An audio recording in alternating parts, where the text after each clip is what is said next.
어린이는 어른의 아버지이다 라는 역설적인 표현이 있습니다. 이것은 이제 현재 어린이가 자라서 곧 어른이 될 것이므로 지금 어린아이의 그 마음과 육체가 장차 어른이 되었을 때 직결되기 때문에 오히려 어린이가 어른의 아버지가 될 수 있다, 이런 말입니다. 여러분, 이 성경에 보면 특별히 그 어린아이에 대한 신앙교육을 강조한 말씀이 많이 있습니다. 예수님도 말씀하시기를 어린아이와 같지 아니하는 자는 결단코 천국에 들어가지 못할 것이라고 어린아이의 소중함을 암시하는 이런 귀한 말씀도 해주셨습니다. 이 말씀이 마태복음 18장 3절 말씀인데 여기에 이런 말씀이 있죠. 이르시되 진실로 너에게 이르노니 너희가 돌이켜 어린아이들과 같이 되지 아니하면 결단코 천국에 들어가지 못하리라. 참으로 그 의미 있는 말씀인데, 이렇게 성경에서 또는 예수님께서 어린아이를 강조한 이유가 무엇일까? 우리가 한번 생각해 봐야 될 거죠. 여러분, 어린이들은 신체적으로나 사회적으로 마땅히 보호받아야 될 약자입니다. 동시에 그들에게는 내일의 역사가 달려있기 때문에 그래서 우리는 그 어린아이들을 올바르게 교육하고 올바르게 양육해야 될 필요가 있는 겁니다. 이 어린이 주일을 흔히 또 꽃주일이란 말을 많이 쓰는데 이건 유래가 있습니다. 1870년 미국의 한 조합교회에서 이 어린이 주일을 맞이해서 그 예배당을 꽃으로 장식해가지고 바로 이 샤론의 꽃 어린이란 제목으로 그 어린이 예배를 드리는 바로 이 행사를 기점으로 유래한 명칭이 바로 이 꽃주일이란 칭호를 씁니다. 어제 그제 제가 우리 교회 인근에 일이 있어 이렇게 가는데 교단은 다르지만 좀 모건대 옆에 큰 우리 교단과 다른 교회에 아마 오늘 행사를 위해서 그런지 제가 지금 말씀드린 대로 주차장을 전체 비우고 주변을 꽃장식을 다 해가지고 이름하여 어린이 주일, 꽃주일을 준비하는 것 같은 느낌이 들었습니다. 여러분, 요즘 어린아이들은 어떻게 보면 참 안타깝습니다. 전 세계 가운데 특히 OECD 중에 사교육비가 가장 높은 나라가 바로 우리 대한민국입니다. 그렇다고 해서 우리나라가 공적인 교육이 허술한가? 그렇지만은 않아요. 요즘은 예전과 달라서 또 부설 유치원도 그렇고 초등학교도 그렇고 너무너무 시설들을 잘 갖추고 또 배식이나 또 선생님들의 수준이나 또 학교의 여러 가지 환경이나 정말 그 선진국 못지않은 이러한 모든 걸 갖췄음에도 불구하고 우리 부모님들이 이런 공적 교육에 아이들을 온전히 맡기지 못하고 아이들 끝나면 어떡하죠? 미술학원, 음악학원, 무슨 속셈학원, 심지어는 태권도 학원이라고 그래요? 도장이라고 그래요? 아이들이 학교 끝나고 나서 자기들끼리 놀 시간이 거의 없는 것 같아요. 이 부모들이 이렇게 무리한 사적 교육에 집중하는 것은 어떻게 보면 경쟁의식입니다. 이웃 아이들에게 처지지 않고 우리 자녀들이 당당하게 이렇게 또 좋은 소리 듣고 좋은 학교 가고 이런 의식이 너무 강하다 보니까 이렇게 지나친 사교육의 그 열풍이 우리나라에 휘몰아치고 있지 않는가, 이런 생각을 하게 됩니다. 물론 이 자녀들을 위한 일일 수 있습니다. 그러나 하나님을 믿고 하나님의 말씀을 따르는 우리 성도들은 뭔가 생각을 좀 해야 됩니다. 성경에는 우리가 간과해서는 안 될 아주 중요한 가르침 중에 하나가 바로 우리들의 자녀와 후손들의 성경적 교육입니다. 오늘 본문으로 택한 그 신명기 6장에도 보면 하나님의 사람 모세가 이제 이스라엘 백성들에게 선포하는 말씀인데 여기에 이제 하나님을 믿는 거룩한 자녀들에게 반드시 가르쳐야 될 것이 무엇인가를 강조하고 있어요. 저는 오늘 어린이 주일을 맞이해서 이 말씀 좀 정리하면서 한번 우리 은혜를 나누려고 하는데, 자, 첫 번째로 이들은 이 본문을 통해서 우리에게 무엇을 가르치라고 강조하고 있는가? 첫째, 창조자이신 여호와 하나님을 가르치라고 강조하고 있어요. 아주 중요한 표현이 창조자라는 거예요. 이 모든 우주 만물을 누가 창조했느냐라는 걸 가르치라는 거예요. 이 말씀이 신명기 6장 2절에 있죠. 제가 한번 읽어봅니다. 신명기 6장 2절. 곧 너와 내 아들과 내 손자들이 평생에 내 하나님 여호와를 경외하며 내가 너에게 명한 그 모든 규례와 명령을 지키게 하기 위한 것이며 또 내 나를 장구하게 하기 위한 것이라. 여기 내 아들과 내 손자들이 평생에 내 하나님 여호와를 경외하도록 모든 규례와 명령을 지키게 하라 명령하셨어요. 여러분, 그냥 우리가 성경의 한 구절로 읽고 지나칠 구절이 아닙니다. 여러분, 우리 인간은 하나님에 의해서 창조된 피조물입니다. 그러므로 우리는 우리를 지신 하나님 안에 있을 때만 진정한 행복을 느끼고 진정하게 안전하고 그리고 축복된 삶을 살 수 있다는 것을 성경을 통해 알아야 돼요. 하나님 안에 있을 때 우리 피조물 인간의 인간됨에 의미가 있다는 겁니다. 하나님이 배제된 피조물은 사실은 주인을 잃어버린 허수아비 같은 거예요. 여러분, 우리가 믿는 하나님이 어떤 분입니까? 우리 신학적으로 보통 하나님의 본질 이런 말을 많이 해요. 본질. 하나님은 누구신가? 하나님은 어떤 분이신가? 오늘 좀 정리해 보면 첫째는 하나님은 순결한 영이세요. 이걸 우리 이제 영성 이런 말을 쓰는데 하나님은 물질이 아니라는 거죠. 우리가 흔히 요한복음 4장 24절에 보면 하나님은 영이시니 예배하는 자가 영과 진리로 예배할지니라. 하나님은 영이시라는 거예요. 두 번째, 우리 하나님은 보이지 아니하신 분이라고 말씀하고 있어요. 이걸 이제 우리가 불가견성 이렇게 말하죠.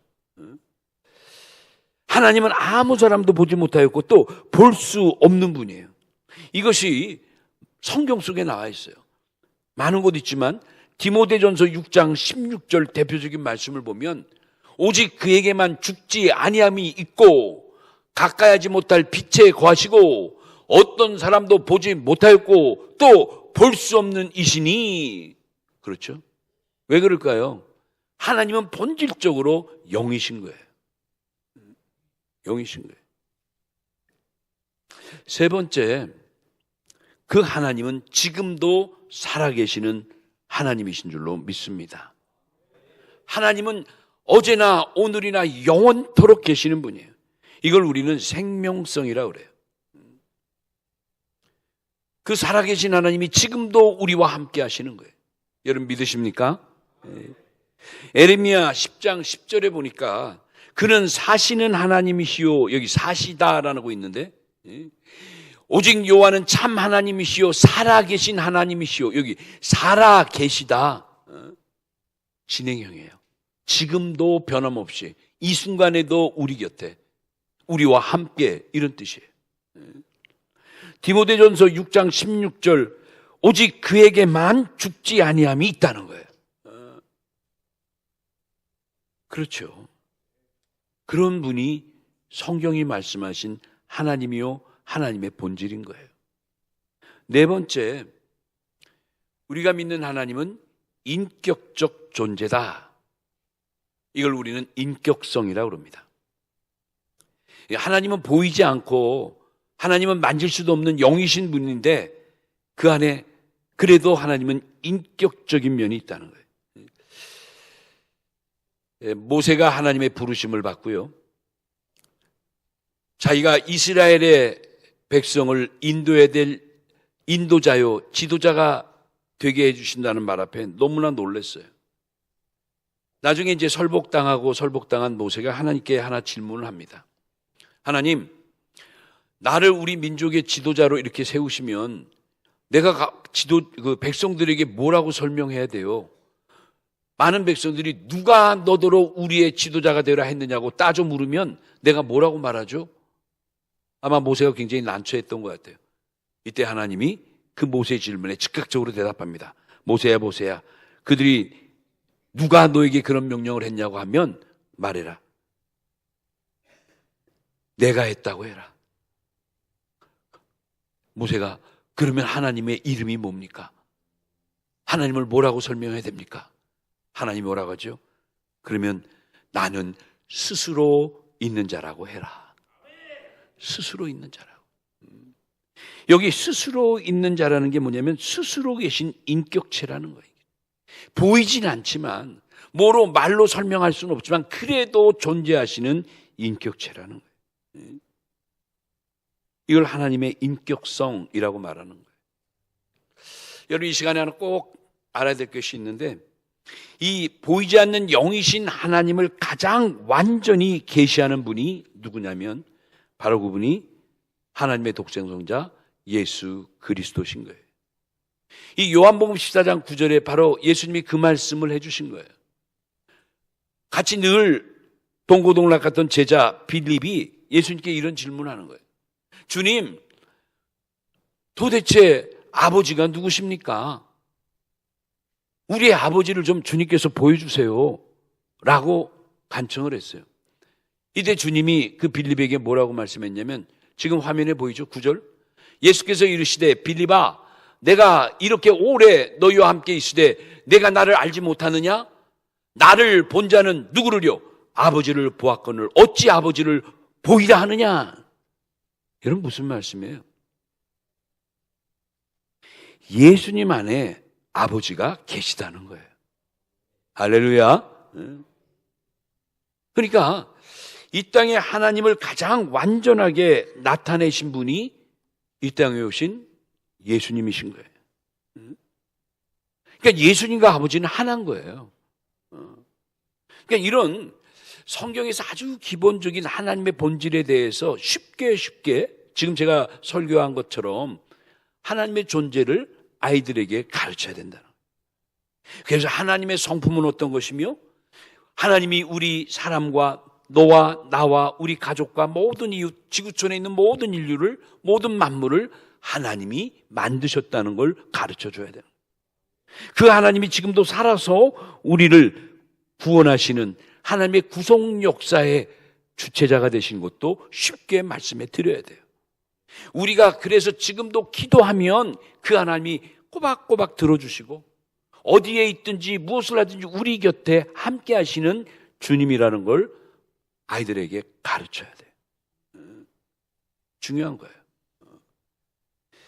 두 번째, 오늘 신명기 6장에서 아주 중요한 건데 여기 이런 말씀 있죠. 그의 규례와 법도를 가르치라 는 말씀이 있어요. 여기 규례와 법도, 신명기 6장 1절과 4절에 보면 제가 1절 한번 읽어볼게요. 이런 건 너희 하나님 여호와께서 너희에게 가르치라고 명하신 명령과 규례와 법도라. 여기 나오죠. 명령과 규례와 법도라. 이 명령과 규례와 법도는 물론 다 의미가 다르지만 통일된 것이 하나님의 말씀을 가리키는 거예요. 신명기 6장 4절에는 이스라엘아 들으라, 우리 하나님 여호와는 오직 유일한 여호와시니 라고 말씀하고 있어요. 오직 하나님만이 하나님됨을 선포하라는 거죠. 오늘 이 시간에 한 가지 또 알아둘 것은 이 지금 오늘 본문으로 택한 구약의 신명기 6장 4절에서 9절 이 말씀을 가리켜서 히브리 사람들은 바로 쉐마라는 단어를 써요. 여러분 다 같이 따라 합시다. 쉐마. 이 쉐마란 건 히브리 말로 너희는 들으라 이런 뜻이에요. 들으라. 듣다. 명령형 들으라. 이 쉐마를 그 신명기 6장 4절부터 시작되는데 그 신명기 6장 4절 말씀이 바로 그렇게 시작되잖아요. 6절에 이스라엘아 들으라 라고 시작하잖아요. 그 들으라 라는 말을 따서 쉐마라고 말해요. 4절부터 9절까지를. 여러분 이 쉐마는 히브리 백성들에게 신앙교육의 가장 핵심이 되고 근간이 되는 말씀입니다. 다른 건 몰라도 이스라엘 백성은 나면서부터 자기 자손들에게 이 쇠마를 외우고, 그렇죠, 마음에 새기도록 했어요. 이제 갓 태어난 아이한테도, 아직 엄마 아빠도 찾지 못하고 말도 제대로 듣지 못할 아이에게도 어려서부터, 엄마가 전무덤에서부터 아이를 안을 때부터 뭐만큼은, 이 쇠마만큼은, 다시 말하면 신명기 6장 4절로 9절 말씀은 계속 반복해서 아이의 귀에 들려주는 거예요. 그래서 히브리 백성은, 이스라엘 나라 백성은 지금도 이 쇠마 교육이 변치 않고 수천 년을 전승되어 내려오는 거예요. 이게 오늘날 이스라엘 나라다운 힘의 근원이 되는 거예요. 굉장히 중요한 거예요. 자, 그런 면에서 이 신명기 6장 4절로 9절의 쇠마 속에 담겨있는 정신이 뭔가 한번 요약해 보세요. 쇠마가 가르치고 있는 바가 무엇인가? 아주 중요한 요소 몇 가지가 있어요. 첫째는 자녀들에게 하나님의 말씀을 새겨줘야 한다는 거예요. 어디에? 마음에. 하나님의 말씀을 어린 우리 자녀들의 마음에 새겨주라는 거예요. 신명기 6장 6절에 오늘날 내가 네게 명하는 이 말씀을 너는 마음에 새기고, 여기 새기다라는 표현이 굉장히 강렬한 동사예요. 조각으로 또는 쇠징으로, 정으로 바위를 쪼개서 짜서 글자를 새겨 넣듯이 너희 마음에 그렇게 신령한 징으로 하나님 말씀을 새겨주라는 거예요. 그래서 어떤 경우에도 이 말씀이 확실히 기억하고 자기의 모든 감정과 의미에서 하나님의 뜻이 드러나게 그렇게 하도록 그렇게 어려서부터 가르치라는 거예요. 두 번째는 더 구체적으로 말씀하죠. 하나님의 말씀을 뭐하게? 부지런히 가르치라. 부지런히. 여기 이제 중요한 것이 부지런히예요. 부지런히. 기분 좋을 때만 가르치고 주일날만 가르치고 은혜 받을 때만 가르치는 게 아니라 눈이 오나 비가 오나 어느 때든지 부지런히 말씀을 우리 자녀들과 후손들에게 가르치라는 거예요. 이 말씀이 신명기 6장 7절에 있잖아요. 내 자녀들에게 부지런히 가르치며 집에 앉아 있을 때든지 길을 갈 때든지 누워 있을 때든지 일어날 때든지 이 말씀을 강론할 것이며, 강론하다, 이 강론하다가 바로 가르치다, 이해시키다 이런 뜻이거든요. 아이들에게 이해를 시키는 거예요. 아이들은 참 묻길 잘하죠. 그저 뭐 눈만 마주치면 이게 뭐예요? 이게 왜 그래요? 아이들이 입에는 늘 신기하니까 모든 게 왜? 그럴 때마다 우리는 귀찮아하지 말고 쉽게 가르쳐야 돼요.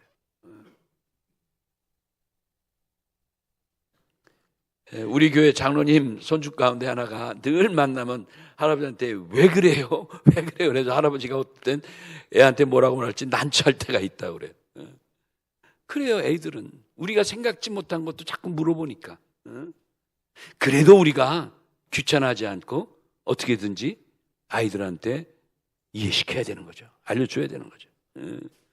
세 번째가, 그리고 이 하나님의 말씀은 항상 전파해야 된다는 걸 알려줘야 된다는 거예요. 우리만 알고 있는 게 아니라 이 배운 말씀을 많은 이웃들과 친구들과 형제들에게 전해야 된다는 거예요. 그러니까 이제 여러분, 하나님의 말씀은 우리가 어느 곳에 있든지 무엇을 하든지 항상 우리들의 대화의 중심이 돼야 된다는 것을 아이들한테 알려줘야 돼요. 대화의 중심이 하나님 말씀으로 집중되도록 해야 된다. 그러니까 우리 교회도 마찬가지예요. 교회도 이제 주일날 원건각자 여러 다양한 우리 성도님들이 모이게 되는데, 또 식사 시간이나 또 차를 나누거나 이게 친교의 시간이 될 때 보면, 여러분 할 수만 있으면 우리들의 대화의 중심이 뭐가 돼야 된다? 하나님의 말씀이 중심이 되도록 서로 삼가하고 노력해야 돼요. 교회에서만큼은. 그래서 지난번에 남손교회 회원들에게 제가 그런 부탁을 했죠. 너무나 세상에 여러 가지 많은 복잡하고 예민한 일이 있지만 교회에서는 그래도 말씀이 더 집중되고 말씀이 더 강조되는 분위기로 나가야 된다. 여기서 그저 뭐 정치 얘기하고 경제 얘기하고 사회 이슈된 이야기하고 남 이야기하고 하다 보면 과열되다 보면 자칫하다간 논쟁이 되고 본질을 잃어버리게 돼요. 교회 와서 하나님의 말씀으로 은혜 잔뜩 받아놓고 점심시간에 다 깨져버리는 거예요. 심지어는 어떤 분이 이 교회 안 나와. 그래서 안 나오시는 분이 있어요. 여쭈어서 물어봤더니 아내가 얘기를 해주는 거예요. 목사님, 교회가 너무 정치 얘기를 많이 해가지고 이 동네 가면 나 같은 주장을 했다가 매 맞아 죽겠다고 나 이 교회 안 나간다고 그러더라고요. 그건 또 아니죠. 그건 또 아니죠. 다 성향이 다른데. 여러분, 대한민국에도 정당이 얼마나 많아요. 뭐 대표적인 정당이 있지만 군소정당까지 무슨 당. 한 당이 전체가 아니잖아요. 이웃의 이야기도 듣고 이웃도 살피고 그들의 시각도 우리가 한번 같이 보고 같이 나누고 할 수 있는 그런 배려와 그런 마음이 있어야죠. 이게 성숙한 시민이고 성숙한 사회인데 내가 아니면 모든 게 다 아니라고 하는 것은 그건 또 아니잖아요. 우리가 공산주의도 아니고 지금 전체주의에 사는 것도 아니고 또 뭐 제왕시대 왕정정치 시대에 사는 것도 아닌데 말이죠. 바로 그거예요. 그래서 대화의 중심에 믿는 사람들의 대화의 중심은 항상 예수님이 좌정하셔야 되고 하나님이 계셔야 되는 거예요. 네 번째로 하나님의 말씀을 기호로 삼으라고 오늘 쉐마에서는 강조합니다. 여기 중요한 게 기호로 삼아라. 신명기 6장 8절에 너는 그것을 내 손목에 메어 기호로 삼으며 내 미간에 붙여 표를 삼으라 말씀하고 있어요. 그것을이 뭐예요? 하나님의 말씀을 내 손목에 메어 기호로 삼고 아예 미간 이 이마에 붙여서 표로 삼으라. 오래전에 그 이스라엘의 그 통곡의 벽이라는 곳을 안내해서 갔는데 이때 안내한 목사님이 역사적인 유래를 쭉 얘기하는데 가보니까 관광객들과 정말 많은 사람이 통곡의 벽에 얼굴을 비벼가면서 기도하는 거예요. 우리도 왔으니 한번 소원을 있으면 한번 벽에 손을 대고 그렇게 기도하라 그래서 또 다 같이 또 그렇게 기도한 적도 있어요. 근데 거기 가보니까 지금 이스라엘의 랍비라고 칭하는 분들이 옛날 성경에 나온 복장을 그대로 하고 머리도 이렇게 꽈가지고 그냥 길게 내리고 꼬은 머리로 그리고 손목에는 가죽띠에 그 율법을 쓰고 이마에는 하나님 말씀이 적혀 있는 종이를 붙이고 그 벽에 기도하고 있는 모습이 보여요. 그런 분이 많아요. 똑같은 복장, 똑같은 모습을 하고. 그들이 흔히 말한 유대교주의 랍비들이에요.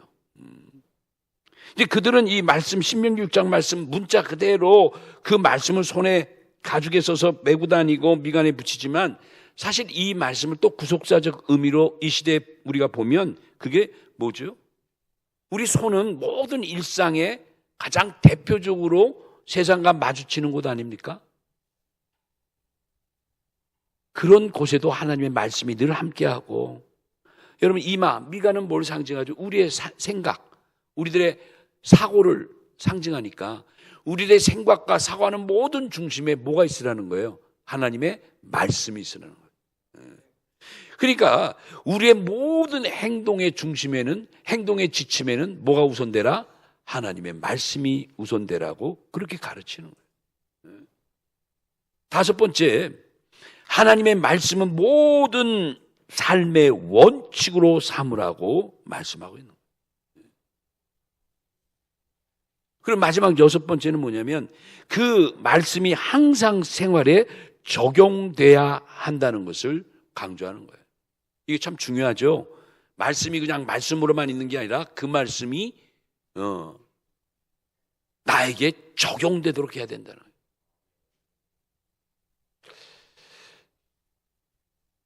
우리 개신교는 아니지만 인근에 천주교가 있어서 지나가다 보니까 그 교회도 입구 옆에 우리 교회처럼 계시대가 있고 뭐 입구 옆에 보면 거기에 또 조각상을 놓고 촛불을 놓고 기도하는 기도석도 있고 그런 게 있더라고요. 우리 개신교하고 너무 다른 게 있어요.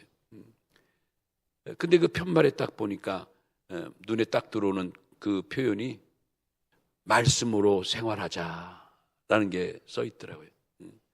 다른 건 좀 어색했는데 그 표현은 참 마음에 와닿았어요. 그렇지. 우리가 말씀을 표방하는데 말씀대로 살아가야지. 늘 우리의 삶 속에 말씀이 적용돼야지. 여러분 신명기 6장 9절 보면 그 말씀이 있어요. 내 집 문설주와 바깥문에 기록할지니라. 이런 말씀이 있죠. 이 쇠마의 마지막 9절의 그 말씀. 내 문설주와 바깥문. 문설주는 뭐죠? 기둥이죠. 바깥문은 대문이에요. 이스라엘 백성들은 지금도 그 대문 앞에 조그마한 상자를 붙여놨어요. 여러분 혹시 이스라엘 나라 가면 호텔이나 이런 데 숙소 가면 희한한 거 하나 있죠. 다른 나라에서 볼 수 없는 거. 숙소 그 문 앞에 조그마한 상자가 붙어 있어요. 난 이게 근데 상자치고는 너무 작아서 거기에 뭐 이렇게 편지나 메모를 넣을 수 없는 상자예요. 근데 상자예요. 바로 이거예요, 이거. 신명기 6장 9절에 바깥문에 하나님의 말씀을 기록하라는 그 기록한 조그마한 상자를 다 붙여놨더라고요. 대단하죠? 이건 뭐예요? 하나님의 말씀이 항상 우리 생활의 중심이 되고 우리 삶에 적용돼야 된다는 것을 집에 있으나 집에 나가나 안에 있으나 밖으로 나가나 항상 말씀이 우리와 동행해야 된다는 걸 가르치는 거예요. 이렇게 6가지로만 요약했지만 이것이 이 쇠마의 아주 중요한 정신이에요. 우리가 이렇게 하나님의 말씀을 떠나서는 정녕 올바른 삶을 살 수 없다고 하는 것이 가장 중심적으로 그 함축된 구절이 바로 이 쇠마 신명기 6장 4절로 9절이에요. 사도 바울은 그 믿음의 아들 디모데에게 이런 말씀합니다. 무엇보다도 성경을 바로 알고 성경을 바로 믿고 성경대로 살아가라고 강조하고 있어요. 할렐루야죠. 이 말씀이 디모데 후서 3장 14절에서 17절입니다. 이 구절이 너무 중요해서 우리 새가족반에 이제 이 구절도 이제 공부할 건데 이건 뭐 기본적이지만 성경은 어떤 것인가, 성경은 무엇인가 할 때 여러분 이 구절로 대줘야 돼요. 우리 다 같이 디모데 후서 3장 14절로 10절 이건 다 같이 한번 읽어봐요. 천천히. 다 같이 읽읍니다. 시작. 그러나 너는 배우고 확실한 일에 거하라. 너는 내가 누구에게서 배운 것을 알며 또 어려서부터 성경을 알았나니 성경은 능히 너로 하여금 그리스도 예수 안에 있는 믿음으로 말미암아 구원에 이르는 지혜가 있게 하느니라. 모든 성경은 하나님의 감동으로 된 것으로 교훈과 책망과 바르게 함과 의로 교육하기에 유익하니 마지막 17절 시작. 이는 하나님의 사람으로 온전하게 하며 또 모든 선한 일을 행할 능력을 갖추게 하려 함이니라. 아멘. 아멘이죠. 성경이 이런 목적이 있는 거예요. 이런 기능이 있는 거예요. 성경을 통해서만이 우리가 교훈을 받고 책망을 받고 바르게 하고 의로 교육하기에 유익한 거라는 거예요. 성경을 통해서만이 죽음이 없는 영원한 영생의 세계, 구원의 세계를 알 수 있다는 거예요. 얼마나 감사해요. 이제 마지막으로 성경은 우리에게 이렇게 하나님의 말씀을 잘 가리키고 말씀 앞에 순종하는 삶을 사는 자에게 하나님이 주시는 축복도 따라온다는 것을 가르치라는 거예요. 할렐루야죠. 그러니까 우리들의 후손들에게 자손들에게 말씀만 가르치는 게 아니라 이런 말씀에 우리가 순종해서 살아가면 하나님이 약속하신 엄청난 축복이 너의 삶에 우리의 가정에 우리 모두에게 다가온다는 것도 가르치라는 거예요. 이게 중요하죠. 부담만 주지 말고 이렇게 사는 것이 얼마나 행복한 것이고 얼마나 유익한 것이고 복된 것을 가르치라는 거예요. 자, 신명기 6장 3절에 그런 말씀이 있죠. 여기 신명기 6장 3절에 이스라엘아 듣고 삼가 그것을 행하라. 그리하면이 중요하죠. 뭐 하면요? 말씀을 듣고 말씀대로 행하면 순종하면 뭐예요? 내가 복을 받고 내 조상들의 하나님 여호와께서 내게 허락하심 같이 적과 꿀 이루는 땅에서 내가 크게 모하리라. 번성하리라. 얼마나 놀라운 축복이에요. 얼마나 큰 축복이에요. 그러니까 이 하나님 말씀대로 살아가는 자에게 주시는 축복을 바로 앞장인 그 신명기 5장에 미리 다 선포하셨어요. 크게 4가지로 선포했는데, 첫째는 뭐냐? 말씀대로 순종하고 그렇게 살아가면 1000대까지 하나님의 은혜를 베풀어 주신대요. 할렐루야. 여러분, 이게 신명기 5장 10절이에요. 신명기 5장 10절. 나를 사랑하고 내 계명을 지키는 자는 1000대까지 은혜를 베푸느니라. 아멘이죠. 여기 1000대가 뭡니까? 1000대라고 해서 뭐 꼭 숫자적으로 1000대가 아니라 성경은 만수라고 있잖아요. 10, 100, 1000, 만 이런 걸 갖다 뜻으로 보는 거예요. 또 상징적인 숫자로 볼 때 그걸 꽉 찬 수, fulfill이라는 단어 있잖아요. 더 이상 찰래야 찰 수 없는 축복의 수가 바로 이 10, 1000, 만, 100 이런 거예요. 그러니까 참 얼마나 놀라운 축복이에요. 이런 걸 이제 우리 자녀들에게 가르쳐야죠. 두 번째 뭐냐? 말씀대로 살면 장수하고 복을 누리다는 것도 가르쳐줘야 돼요. 이 말씀이 신명기 6장 16절이에요. 여기 보니까 너는 내 하나님 여호와께 명하신 대로 내 부모를 공경하라. 그리하면 내 하나님 여호와가 내 준 땅에서 내 생명이 길고 복을 누리라. 여기 내 생명이 길고 장수하며 오래만 살면 뭐합니까? 복을 누리는 삶을 살아야죠. 건강의 복도 누리고 물질의 복도 누리고 그리고 모든 사랑하는 가족들과 함께 이렇게 건강하게 살 수 있는 복도 누려야 될 거 아닙니까? 그렇게 만들어 주시겠다는 거예요. 그리고 세 번째가 뭐냐면 너희 자손이 영원히 복을 누리게 해주시겠다. 그 복이 단편적인 복이고 단회적인 복이 아니라 이 복이 내 자손 대대로 영원히 전승되어가는 복이라는 거예요. 그게 뭐 말씀만 들어도 너무 좋은 거 아닙니까? 신명기 9장 29절에 그 말씀이 있어요. 다만 그들이 항상 이 같은 마음을 품어 나를 경외하며 내 모든 명령을 지켜서 그들과 그 자손이 영원히 복받기를 원하노라. 할렐루야죠. 너무나 감사해요. 마지막 4번째가 뭐냐면 이런 말씀에 순종하고 살면 뭐예요? 우리의 자손이 쉼이 번성한다는 거예요. 수요가 쉼이 창대해지고 번성해진다는 거예요. 창세기 15장 5절 이하에 보면 창세기 15장 5절 아브라함에게 하나님이 아브라함 밖으로 나와라. 아브라함 지금 나이도 많고 아내와 둘이 아무 자손도 없는데 갑자기 하늘을 바라보러 가면서 저 하늘을 바라보고 무별을 바라보라. 뭐 은하수와 같이 얼마나 많은 별이 있어요. 너 저 많은 무별을 셀 수 있냐? 그러면서 하신 말씀이 내 자손이 이와 같으리라. 아브라함의 자손의 번성을 하나님이 약속하신 거 아니에요. 이 말씀대로 여러분 지금 수천 년이 지나서 정말 아브라함의 자손들이 육신의 자손도 그렇지만 영적인 아브라함의 자손들 오늘 전 세계에 하나님을 믿는 거룩한 아브라함의 자손들이 얼마나 많아요. 그것도 세대 가는 세대 오는 세대 지나간 세대 말도 없죠. 말로 할 수가 없죠. 우리가 정말 그 셀 수도 없죠. 하나님 약속대로 그렇게 축복해 주신 거예요. 자, 말씀을 마칩니다. 사랑하는 성도 여러분, 오늘 우리 금년도로 어린이 주일 예배인데 오늘 주신 말씀을 통해서 특별히 신명기 6장 4절로 9절이 히브리 민족의 가장 중요한 교육의 지침인 쇠마에 대해서 여러분에게 말씀을 드린 거예요. 이 말씀을 통해서 히브리 백성들은 어릴 때부터 자기의 자손들을 자기의 자녀들을 이렇게 말씀으로 철저히 가르치고 오늘의 이스라엘을 만들어 오고 있다는 것을 우리가 다시 한번 깨닫게 하는 거예요. 오늘 거룩한 이 뜻깊은 주일을 맞이해서 우리 자녀들 주심을 감사하면서 우리들의 신앙교육을 우리들의 자녀와 또 우리 손주들에게 자손들에게 전하는 우리 모든 성도들 다 되시기를 예수님의 이름으로 축원합니다.